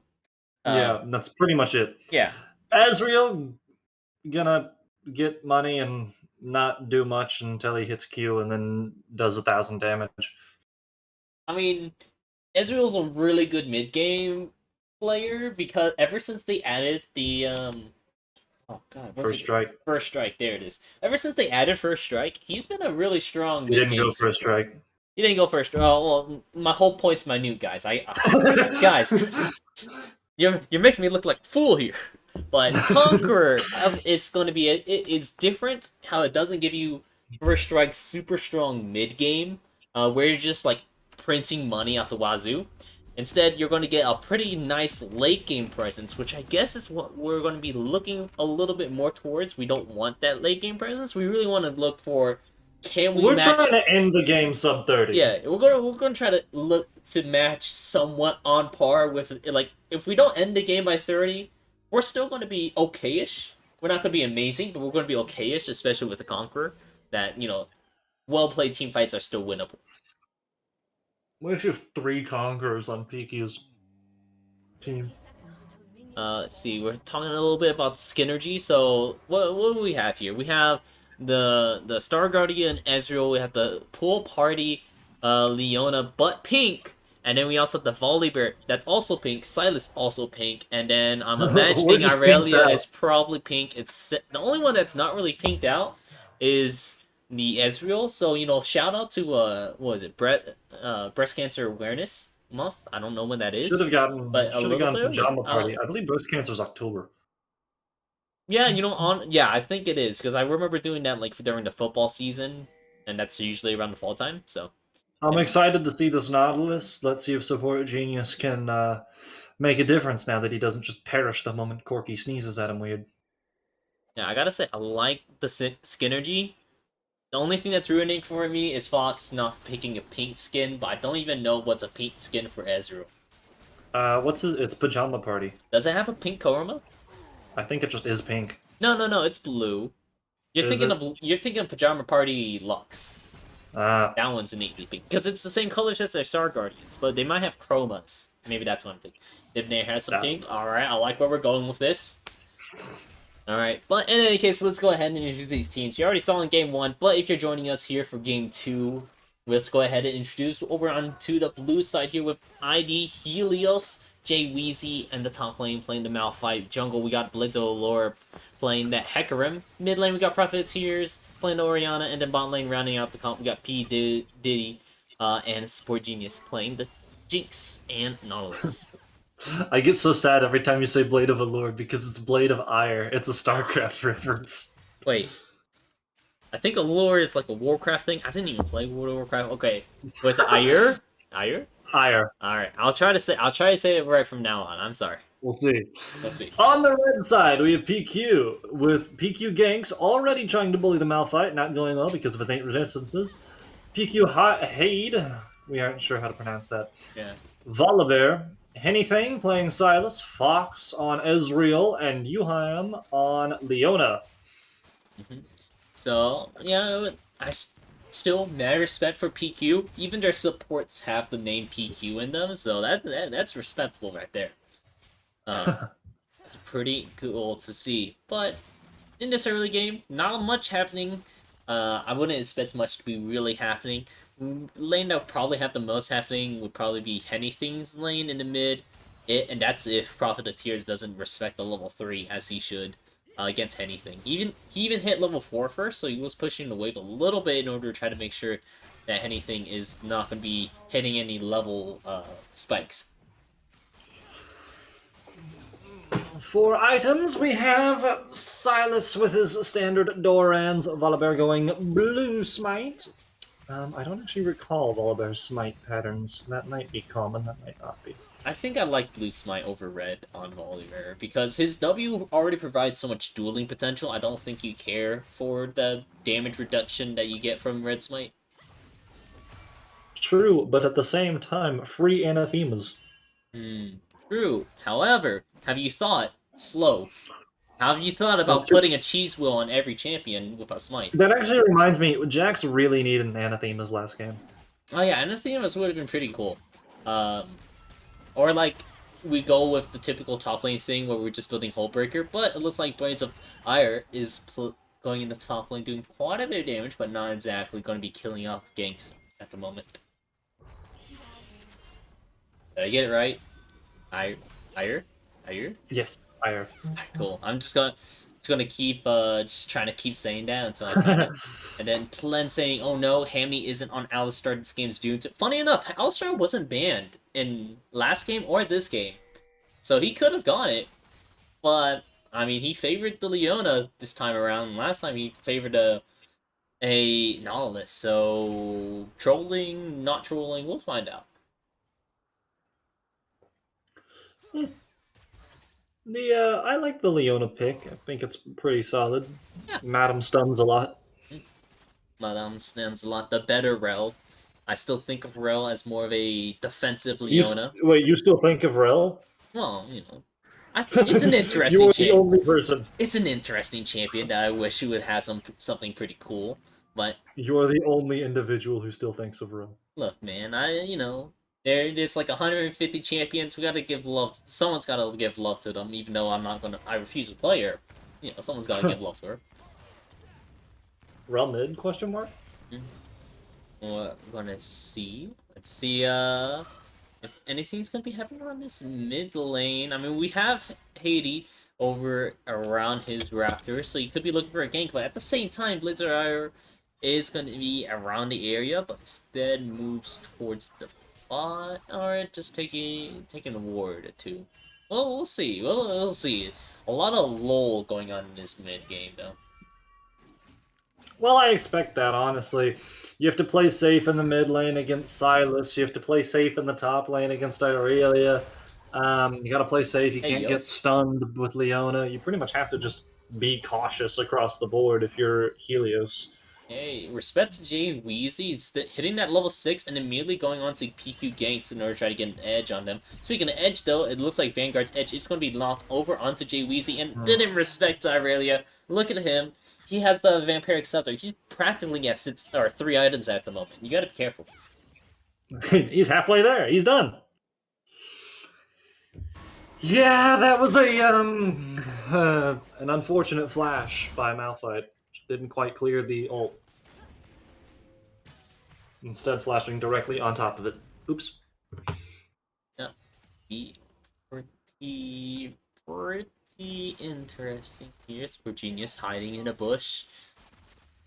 Can he find some sort of engage? I feel like at this point P Daily actually has an advantage in this fight because he has lethal tempo, as opposed to PQ Fox who has the Conqueror. Conqueror is still good in long-term fights, but I think lethal tempo is just a little bit better. Honestly. I don't think the healing from Conqueror is noticeable. But I don't think. Well, the main thing for Jinx is lethal tempo, allowing the attack speed buff or attack speed to exceed the cap, which is huge if we've decided to go machine gun. Yeah, good engage by Yuham, really forcing a flash from. Oh my goodness, poor genius! You went super low there, but I think he has. Oh, good heal, Yuham. You're taking quite a bit of damage, but oh no, the tower didn't get stunned fast enough, and it looks like Yuham will be going down there. I saw the plan. Imagine it going out, but he unfortunately wasn't able to flash and hit the ult key fast enough, and Yuham will be falling down for that. Flint saying that Ezreal had... Yeah, and then Flint saying that Ezreal had the advantage because of the minions. I wasn't paying attention to minions. Something I really need to do a little bit more. But thank you. Thank you for that. Let's see here. Oh. Gonna have to be seeing how this goes on further, especially now that we have a pretty good-ish lead for PQ. I mean, the solo kill top lane from ganks, as alongside of anything picking up that kill previously, is pretty good. Orianna not TPing previously for that dive, pretty such. I agree. What do you think about this game so far, Tallbird? What do you think is going to be like a part where we're going to be seeing a lot more action? Action, for the most part, going to be coming from the bot lane. Nautilus's hooks and Leona's stuns are both going to enable their ADCs to engage. Orianna's just going to try to poke the whole time. Malphite's just going to try to poke the whole time, especially now that he's died. He's going to try to be even more cautious. I mean, Hecarim going mainly for ganks and team play potential. This is a bad play if he doesn't get this Yeah. Ooh, yeah, he did get stunned, but ooh, great RKO Oh, coming in from Jay Weezy. He gets a unstoppable onslaught. I forgot unstoppable force. From the Malphite, but unfortunately he doesn't get the kill on PQ gangs. But now on the bot side, we see Sport Genius able to get a hook down over on the Uham, looking for a little bit of action, but not exactly being able to get anything. No one dies here, but we do spend a couple ultis. Onslaught of Shadows, the Unstoppable Force, the Vanguard's Edge, but it looks like another engage coming in from Haiti, going on to Jay Weezy. It looks like Laser Or has not recalled just yet as well. He's trying to make sure his top laner doesn't go down. Ooh, we're fine. Cool. exceptional map awareness by Volibear. Really good. Ooh, a great engage from anything too, but doesn't exactly get the kill just yet too, so ooh, it's getting a little scary. It's getting a little scary for like all around. EQ Games using his DP in order to get to the top lane, so he has a little bit of an advantage as well. But ooh, another hook coming from Genius. He's able to get quite a few of these, and P Daily able to get quite a bit. Using in his ulti in order to try to go for this tower dive. Gets a pretty successful one with Gains only taking 2 shots at the end of that. That's pretty nice. Classic Volibear play. Uh, The tower stun just makes early game dives so good. mm-hmm. Absolutely. And, you know, you were talking about it earlier. You're saying that Volibear has an advantage from 1 to 8-ish, or at least he has a pretty good early game 1 through 8. But he's about to hit that 8 point, so he's going to start flowing off a little bit. Sport Genius, unfortunately, you're taking quite a bit of damage. Ooh, a flash from Fox. He's really want to try to get this Q. He has the full Conqueror stacked up here at the moment. Can he make it out? Ooh! Oh, Dodges the Q, so he doesn't. But doesn't matter. He's still able to get the last auto attack thanks to the extra attack speed he gets from his passive. And that is going to be the difference between P. Maybe that answers my question now. Is Lethal Tempo better than Conqueror? Looks like Conqueror was because he can stack it faster. Now Uham in the mid lane, he's looking, trying to get something nice flash from Prophet of Tears in order to avoid the upsend from anything, so he won't be able, or won't be abducted. no abscond, no abduct. Mm-hmm. Volibear, just plug walking around. Just walking around, seeing if you can make anything happen. We do have Uham, spots out 2 people at the moment, thanks to that control ward. But I don't know if they're ready to go for a 3v3 fight just at the moment here. Anything's pushing forward. He's going to get collapsed here. He's trying to see if we can spam boost them just a little bit. Goes straight over on the Profiteers. Gets the W off so he stays alive. But the snipe from P. Lily, that's another one in this series that he's able to get. Able to take down one. Now it's a 3v2 situation. 3v3 evened up now that P. Lily's here. He gets rooted up. He managed to pick up a kill onto Uham, and now it's just Fox and Haiti. Ooh, it's pretty scary, but with all this attention in the mid lane, looks like over on the top lane, I really has full build. She got the Blade Rune King, able to get the full first tower as well. That's a huge gold lead in their favor. Probably gonna get a second jump off on this rift if she can push Malphite off of it. Hey yo, almost doubling Malphite's gold at the moment here. Looks like it's doing pretty well for himself, but Ganks is going to be engaged on Nice. Onslaught. Ooh, followed up by the Command Shockwave is going to be breaking up Ganks. Unfortunately, got a little too quick for his bitches. He was like, I'm full build, I can go in. He went in, and, well, unfortunately, there was more than just one person there, so. The early Warden's Plate and Bristle are pretty solid. That's a lot of armor. There's a lot of armor. Honestly, I'm surprised he didn't already bought the, what's it called? The plated steel caps, not ninja tabbies anymore, plated steel caps. I still call them Ninja Tabbies all the time. Yeah, me too. Oh, cause he's here, he says, he's here and that he loves me. Hello, love you too. Loves my, I'm very unbiased caster, loving the Mingos. Saw you guys have a pretty good, better season now, so it's pretty dope, But back to the game at hand here. As we'll finish up the SS War. Hades looking for a little something, gets a stun off on the Sport Genius, but isn't able to really make something out of it. Haiti really using the shield aspect of his Q way more than he's using the damage aspect of it. It Yeah, so I is suppose he interesting. mostly relies on his damage for his little rend, which I think is his W for his damage. Yeah, the E, the shield, is pretty important. He is able to use his Q in order to get some stuns and engages off, but not exactly knowing where the rest of the team is. Seeing that bot lane was missing, so he could assume that Jinx was there. Mid lane was missing, so he didn't know if Orianna was there. And then he hasn't had eyes on the jungler for a fat minute, so sometimes you would think, you know what, worst case scenario, he is here, so I don't want to be here. I'm leaving. Goodbye. Mm-hmm. Hmm. True. Still a little bit of an engage going on with Ganks and Wheezy, but I think at this point now, especially with the plated steel caps, Jay Wheezy has enough armor. You know, let's go ahead and do a quick armor check on him. He has 322 armor with his passive. Just noting that it triples his armor whenever he has his shield up, so I'm really not doing a lot of damage at the moment. But we'll have to see whenever that changes. Right now, anything is going to be getting engaged on. It does steal the Hecarim ulti to see if he can maybe do something with it. Onslaught Shuttle dust goes off, switching targets over to Prophet of Tears. Able to pick up that kill. Now over on the Support Genius, he's going to go down. And Blades of Fire is going to be having to run away. Because this was a beautiful 2v3 turnaround. Eagle Volibear. He's just really brutal in the early game. Mm-hmm. Yeah, he's still quite powerful at the moment. Oh, a great Wow. Everfrost right there. He's gonna need to watch out. Ooh, a little mistimed ulti from Pidilly, a little quick on the trigger. Means that he won't be able to pick up that kill onto anything. Gets PQ thoughts pretty low and forces out the flash from anything. Top has decided that mid is the new top. Mid is the new top, while it looks like jungler is going to be going to the mid Oh. ganks. Unfortunately, going to be falling for the same trick and getting, once again, ganked. And going to be dying a second time here to that. Unfortunate, but I mean, if we look at the gold leads, he's still in a pretty good spot. Yeah, something like 50 CS apparently makes up for dying. Yeah, I mean, if you compare him to his own teammates, he's still 2k gold lead. He still has a 2k gold lead.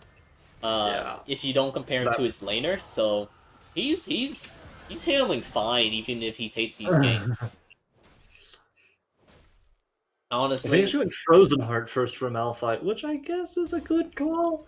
he lowers the attack speed of everyone on the enemy team that he wants to. I mean, Aurelia. Yeah. Silas gets a massive attack speed boost whenever he has his passes up, so I don't know how much that will really impact it.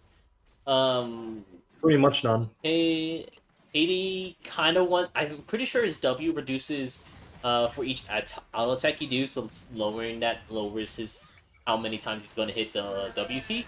He did taking quite a bit of damage. Gates trying to go for yet another kill. He able to grab it, and Sport Genius is going to be taking a little bit of a return, but unfortunately, it's on the support, so it's not as worth. But I mean, I don't know that that was the move. I mean, Gates is limit testing at this point. Like, he's like, yo, I've been free farming for the past 18 minutes now. I want to fight. We're actually going to get the second Herald on PQ. Okay, well, first one did go down to ganks, so that's where a lot of his money came down, because he got a full tower plus the first tower with plates. Yeah. So that is quite a bit of money. Speaking of which, now it looks like it's going to be turned into a little bit of that pile of money. Going down there, still having the depth's charge. Anything is holding on to, so that means another engage could ensue. Profiteers need to be a little bit careful of that. We'll have to see. Malphite doing his best to push down the tower before I really can get there, and succeeding. Look at him go.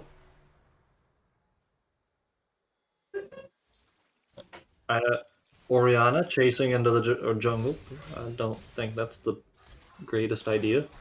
You know, they were there once. What's the odds that they're there again? Oh, look, they're there again with Hades That's just true. running them down. Running down Blade at least. Isn't able to get the follow-up from Yuhan, but trying to bait in more of the team using the Solar Flare, but unfortunately Hades... Ooh, great flash! Just in time to avoid... Nice ult. Yeah, using the ulti to get across the wall too. Sport Genius still looking for his way in, but not exactly going to be finding the hook, while Kanks is... Once again, back to free farming simulator. Look at that. 10 CS a minute. It's going to get engaged on by Jay Weezy.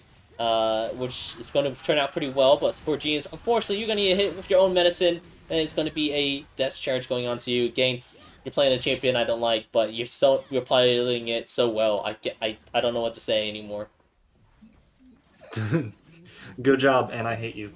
Yes, that sums it up pretty well. But you're playing this game, you're doing exactly what you need to do, and you're playing a champion I don't like at all. So, unbiased caster aside, you're doing a pretty good job. I mean, you're taking his lead to other lanes, really pulling a lot of pressure. Look, they had to bring 2 people at least to wherever you are.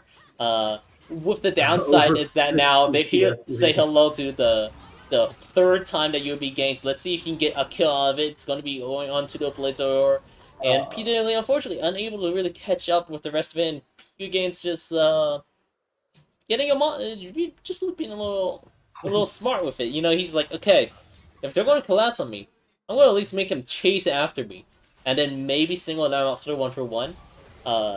And better yet, he got 1 for nothing because he spaced himself out very well, moved himself back. Blade of Aurora had a time limit of when to go in. He decided to go in, and unfortunately, got hit. Got hit hard. We have a shutdown on every single individual except the support. Yeah. On PQ side. Well, every single person except for the I've noticed that Irelia has decided that Divine Sunder is the move this time. I'm somewhat inclined to agree because it does magic damage, I'm pretty sure, so it will help break. Is it physical? No, you're right, it's physical. You're right, it's physical. I thought it was magic for some reason, but anything is now going to be getting the Irelia treatment right now. Getting 3 mans, while Jay Weezy is also getting the Irelia treatment. Everybody gets Irelia treatment. Yep, and there you go. And there's the real Irelia not getting the Irelia treatment. Distinctly not. The BOGO. Oh, yeah. I'm surprised Volibear hasn't taken the time to throw down his Herald. Yeah, hopefully he knows to drop it down soon, because the Drake is up now. It's going to be a head-to-head rift this game, which means that we're going to be seeing a lot more portals, which is pretty cool. Infinitely more portals than if it were not a Hextech, so you're right. True. Infinitely more portals. Not as many infinitely more portals if there was, like, a Rise in the game, though. That is true, although no one plays Rise.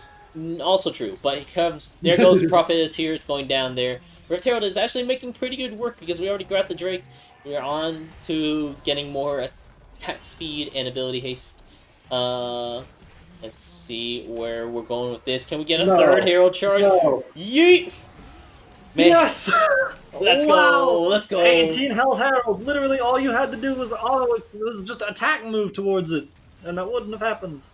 If he literally just threw a single W, it could have stopped the Herald, but unfortunately that you also lose your inhibitor. If literally anyone did anything. If Jay Weezy accidentally sneezed and hit his E button near the Herald, it would have killed it. But it's okay, we're saving the E for the Irelia. Going to be jumping on her, giving her the Irelia treatment.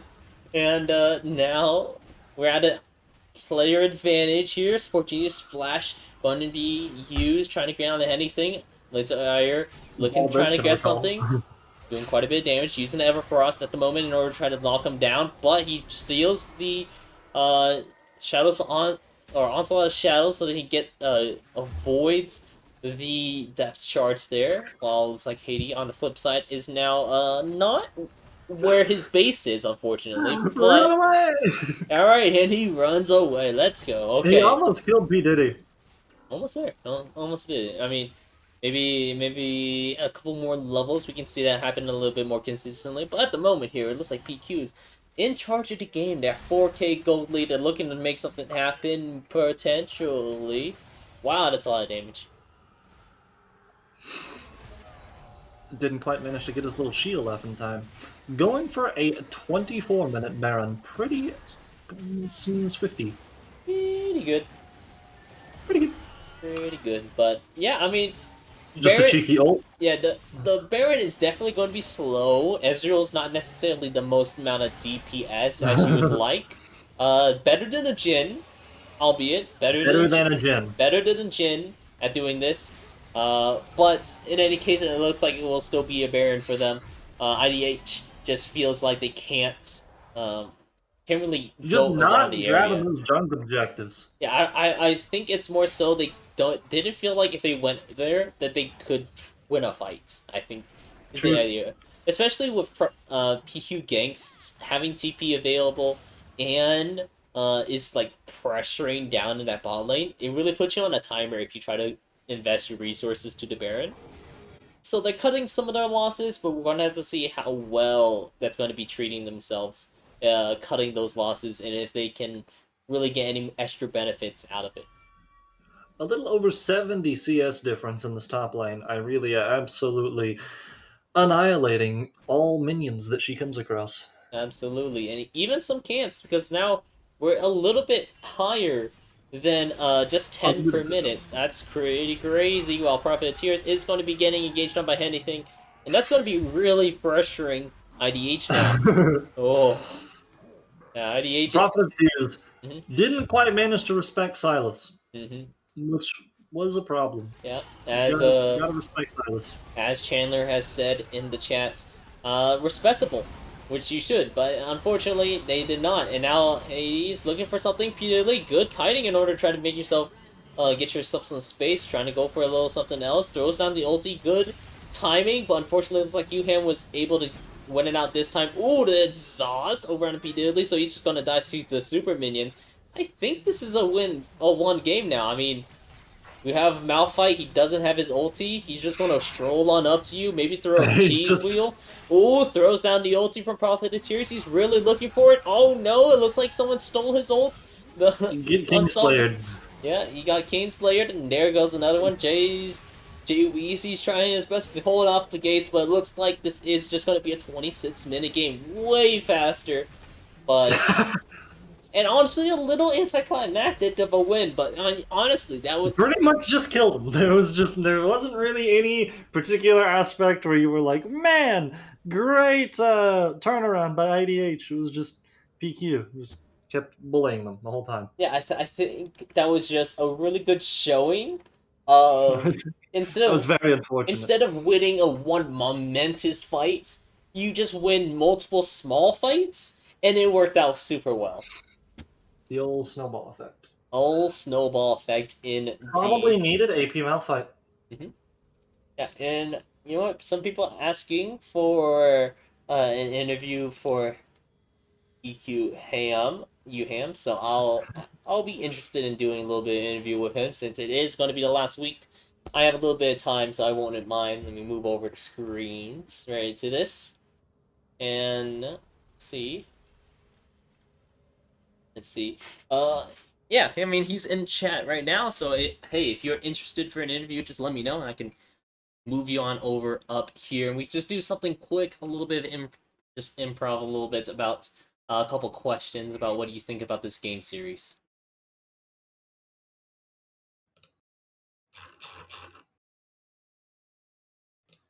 Looks like he is able for or wants to go in. I see him over in the chit chat, so I'm just moving on over here. Let's see. Hello, hello, Yuham. Welcome, welcome, folks. Yeah. So since this is the last week of GRLCS, let's go ahead and start talking about how you felt your season went so far. You guys are going to be ending up at a pretty good streak. Let's me pull it up here. You guys are ending off 6-1. So how do you feel? Yeah, it wasn't a bad split for us. Pretty much everything went as planned. We gave ROK the retirement dub, so we went undefeated this split. Everything went as planned. Everything went as planned. That's great. That's honestly great to hear from you guys. I remember in previous, like, it was like, what, 2 years ago? It was like my first season of passing for GRLCS. I saw you guys, and I thought, it was a pretty interesting team, and, maybe not even 2 years ago, but I remember it was like whenever I was still just casting and not doing a lot of these productions. But you guys, it wasn't the final form for you guys just yet, like how you are right now. Uh, I mean, what exactly changed? I guess. I think I remember you maybe mentioning before that like some people just couldn't play, but now I don't know what changed for you guys. Yeah, no, you're correct. We did a slight little roster change, moved some people around. We're just a bunch of high school buddies, so we've known each other for like 10 years. There's like 15 of us that we can just kind of, pop in here, pop in there, depending on who's playing, roles wise. And so yeah, we just did a little roster change. Brought in the secret weapon, Pablo Sanchez, Big Foxy down south. That was huge for us. Okay. And then I think just getting cohesion, playing comp. That first split, like you were talking about, like a year and a half, 2 years ago, whenever that was our first like competition gaming, as a League of Legends squad. So I think just getting more comfortable with drafting and you know learning the ways of competition gaming. Mhm. Well, that's great to hear. So let's break down a little bit about what you guys were thinking for the draft phase. Pretty much for both the games, you banned the same same thing for like both rounds. And we saw like quite a bit of support bans coming up from game one, and then less game two, but still a good amount. What are you thinking? What you were thinking whenever you guys were drafting for game one? Let's say. Well, just speaking their bans, games 1 and 2, I was surprised they put so much respect on my name. I know I'm very vocal in the chat, but it was interesting to see the Yumi ban. I know I carried Malins on that last night in solo queue. And then the Blitz ban. People don't want to get hooked. I've worked the corner for a while. So I understand that shit. I'm the best Zillion NA, so I wasn't surprised by that ban. But again, 3 bans to the support when I am quite literally the worst player on the team was quite interesting. Our bans though, quite simple. Jay Weezy, get him off Shen. Top lane's pretty funny. Mid lane is a sussy Lilia player. I don't know. He just got brought into the team, so we figured get rid of that. He would probably be useless. No disrespect. And then our mid actually is a low key Bard player. So when he saw their support was a Bard player, he kind of like got a little scared, and so we banned him for him. Okay, okay. I like the respect in a lot of those bands then. Um, and I guess since you guys are going to be ending off there, or like ending off there before we go off into quarterfinals, one last question: do you have any messages for people that's going to be in the playoffs whenever you're going against them? We're going to be joining joining the two conferences of Enforcers and Firelights. Who do you think you have your money on? If it isn't for PQ, who do you think you have your money on whenever it does go off into the playoffs? Well, first and foremost, I want to give a shout out to my guy Gabe. He's taught me everything I know. Secondly, I'd like to give a shout out to PQ Baby Blues, the biggest gangster 1-year-old you ever met. Secondly, playoffs wise, I want to quote my man Birdman and put some respect on my name. Okay, PQ wants some respect, and we're going all the way. It's quite simple. If we don't do it, if we decide we're going to hand out a dub for charity, because I don't know if you know anything about PQ, but we do a lot of charity work as well. So if we decide to hand it out to ROK, say because they're going to be retiring and dying next year, or my fellow Mingos, I would say probably the Mingos. If it ain't PQ, it's the Mingos. All right, respectable. I don't know if you know this, but I did coach them for a while. Coached them to a championship. Not sure if I lost a series, so I know they're in good hands. And just a big shout out to Dogmar, Malins, everybody on DMG. We'll catch y'all in quarterfinals. Yeah, and hopefully going to be a pretty good match whenever that comes around here. But in any case, I think that's going to be it for the interview. Thank you for so much for coming on here, and let's hope for a really great playoffs whenever that comes around next week. Hey, as always, on behalf of PQ, we love you at Garlic. Shout out Bobby Boucher, Kelly the GOAT, Drabel. Much love. Good night, everybody. And for the stream, let's go ahead and end it off there. Thank you all for coming up, really supporting your teams for the last week here. Great turnout, honestly. And I'm glad you guys really enjoyed the streams. I've been Let's Go Dragon or Let's Go Light, depending if you're into Discord and looking at the little subplot that's been going on right now. And he's been Tallbird. So, without further ado, good night, folks.